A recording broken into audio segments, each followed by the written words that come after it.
Hello everybody, my name is Arlisa Thomas, and if you don't know me, I'm a new CDL driver. I've been driving for about since January, so it's November now, about 11 months. 10, you're gonna go with 10. If you clicked on this video, you probably have been fired, or you're looking for tips for how to find another job. So I got you covered. Stick around, I'm gonna make this quick, and make sure you watch until you get to the end, because I'll give you a couple of companies that you can look at that will probably hire you. It just depends on your situation. Without further ado, let's get into it. All right, so the first thing you need to do is to set up a driver pulse account. You know, that 10th Street account when you first, if you work for a mega carrier, you probably already have this set up. So when you're applying for jobs, it makes it super easy, super simple to fill out an application, because like most of the time 60 to 70, maybe 80% of your application has already been complete. You just have to put those finishing touches on there. That will make life a lot easier. You can find jobs on the Driver Pulse app. I literally have it downloaded on my phone. I downloaded it when I first started working for Swift and never deleted it, and I'm glad I didn't. I'm sure if you did, or even if you haven't downloaded the app, you can access it on the website, because I've had to do that before too.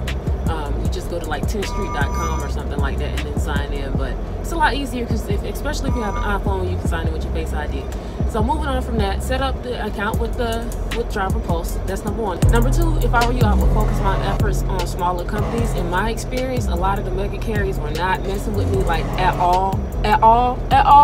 So I think maybe more, but they weren't hired in my area, and that was Make Trucking. I would focus on the smaller companies, mom and pop companies, people who have maybe about 4 trucks or so, or just, you know, companies that don't have like thousands of trucks, maybe companies that only have a couple of hundreds of trucks and, you know, a few hundred trailers or whatnot. Number 3, to find these companies, I would look on places like CDL Jobs now. I think it's like truckdrivingjobs.com. Facebook groups like, I know that there's one group for Florida. It's like Florida CDL Jobs. It's a whole plethora of groups on Facebook that are specific to people who are looking for CDL jobs. So you go on Facebook and you search that, you will find those groups. People are constantly posting those jobs on Facebook. So they're out there. You can find them. I would give you a word of caution, a word of advice. A lot of those posts are people who are scamming, so just be careful who you give your information to. And yeah. Oh, the biggest one for me now, I talked about the Facebook groups. Indeed has been a huge resource for me. Honestly, Indeed is how I found my Swift job. I know that people think about here Indeed, oh, you know, that's for people in the corporate world. No, not necessarily, because I found my job on Indeed. And also, here's another little like bonus tip, and I know you already know this, but sometimes just hearing something can be like, oh yeah, I forgot about the company that I was going to look up. So when you're driving, you're looking around, driving around or whatever, pay attention to the companies that are in your area, because if they're there, they probably hire for drivers in that area. Number 4, and this is huge, do not lie on your application, because those people will find out, okay? I don't know how.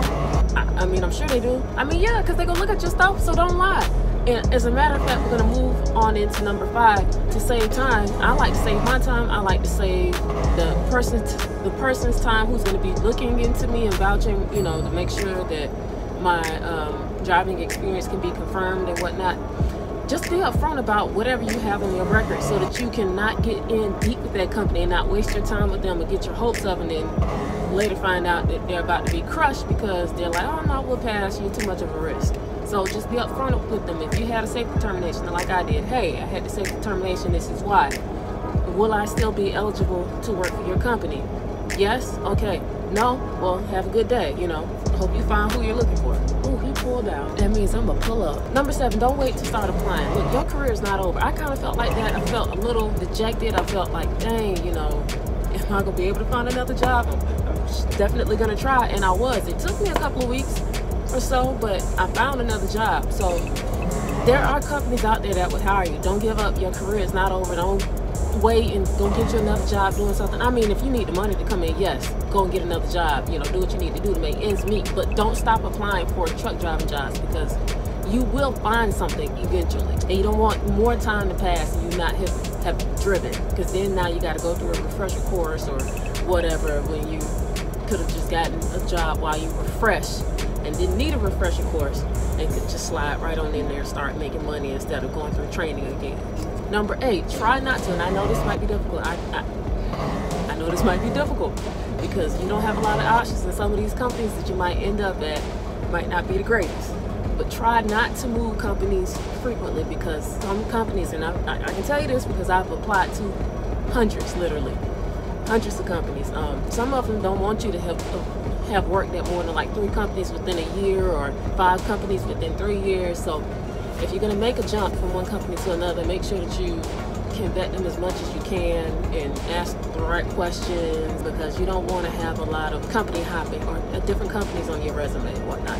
Number 9, a recruiter gave me this tip, and they were like, go ahead and just combine all of your experience. Meaning, okay, so I have like a certain number of mounts solo as a solo driver.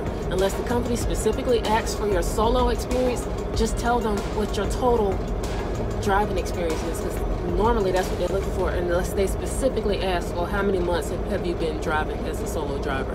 And number 10, going back to the smaller companies, I already talked about it in detail. What I will say is I would try May Trucking, I would try Arctic Express, I would try Big M and transportation companies like that, because from what I understand, they will hire people with like a safety termination or with preventable accidents or things of that nature. A lot of the smaller trucking companies on Indeed might be people like who only have 10 trucks or 15 trucks or 4 trucks or 1 truck. So that might be good for you, especially because they probably aren't, like if you go to apply and you don't get sent to an IntelliApp application, which is normally through Driver Pulse, or if you don't get sent to a Driver Reach application, or they don't have their own custom application, chances are they are not pulling your DAC report. So they are only looking to see if you have a clean motor vehicle report. So I hope that these tips were helpful to you. If you have any questions, let me know in the comments. If you have any suggestions, please let us all know in the comments, because we're all here to learn and thrive and be truck drivers together.